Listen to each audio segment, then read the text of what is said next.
Winston had nothing to do.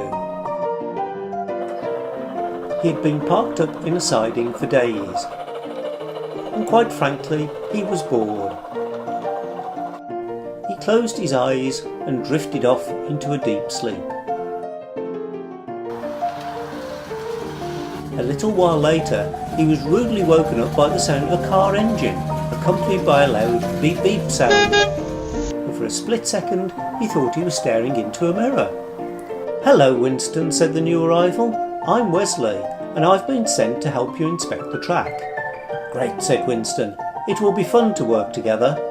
Winston and Wesley chatted away happily about their adventures. Both, it seemed, had a great sense of fun. "I've got a great idea," said Winston. "Let's play some practical jokes on Thomas."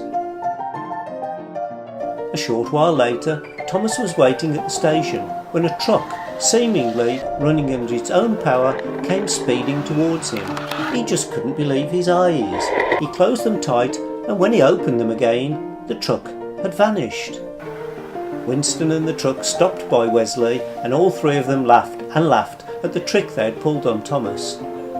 Thomas was still wondering how the truck had moved under its own power when Winston whizzed past him and disappeared out of sight round a bend in the track. Then almost immediately, Winston, although it was really Wesley, whizzed past him again.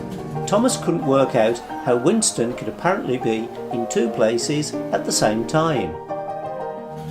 Next day, Winston pulled up alongside Thomas and then reversed rapidly back out of sight round the bend.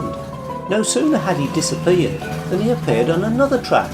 He pulled up on Thomas's other side and then speedily reversed back out of sight.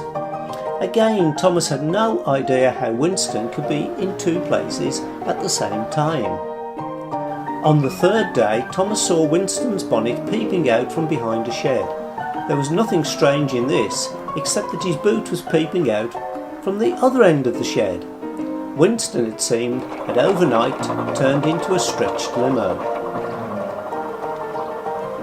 The terrible twins eventually decided that Thomas had suffered enough, and that evening both cars pulled up beside him. Finally the penny dropped, and Thomas realised how he had been tricked. He joined in the joke, and all three of them laughed and joked until late into the night.